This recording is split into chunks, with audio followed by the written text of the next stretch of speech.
अगर आपको ये कहानी पसंद आए तो प्लीज चैनल को सब्सक्राइब, वीडियो को लाइक, शेयर, कमेंट जरूर करें। करीब 1 घंटे से अधिक समय से ट्रेन एक छोटे स्टेशन पर खड़ी थी। ट्रेन में बैठे बैठे आदित्य का धैर्य जवाब दे रहा था।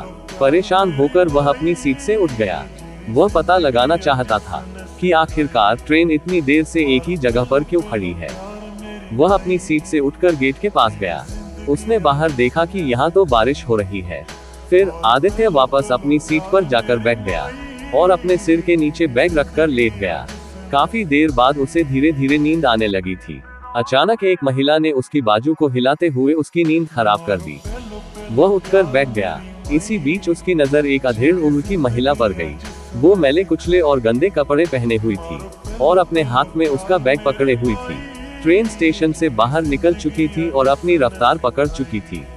नींद में आदित्य को इस बात की तनिक भनक भी नहीं लगी कि कब उसका हैंडबैग उसके सिर के नीचे से फिसलकर नीचे फर्श पर गिर गया था।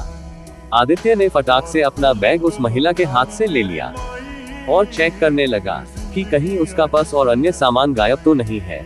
ज्यों ही उसने अपना बैग खोला तो अंदर अपनी मां का शॉल देखकर आश्चर्यचकित रह गया।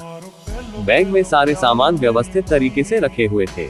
आदित्य ने बैग से शॉल निकाला और वह सोचने लगा कि पिछली रात जब वह अपना बैग पैक कर रहा था तो उसकी मां कैसे अपना शॉल लाई थी और उसे बैग में रखने के लिए कह रही थी।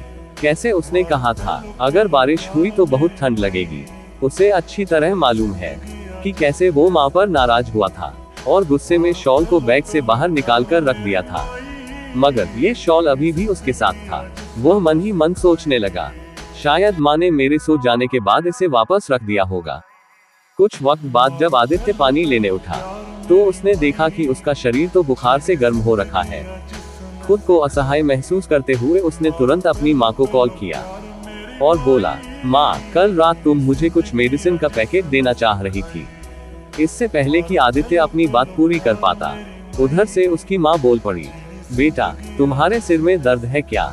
आदित्य कतई जाहिर नहीं करना चाहता था कि उसके बुखार के बारे में जानकर उसकी मां बेवजह परेशान हो, इसलिए उसने कह दिया, हाँ मां। उसकी मां बोली, मैंने तुम्हारे हैंडबैग की सामने वाली जेब में दवा का पैकेट रखा है, तुम उसमें से निकालकर सिर दर्द की एक गोली ले लो।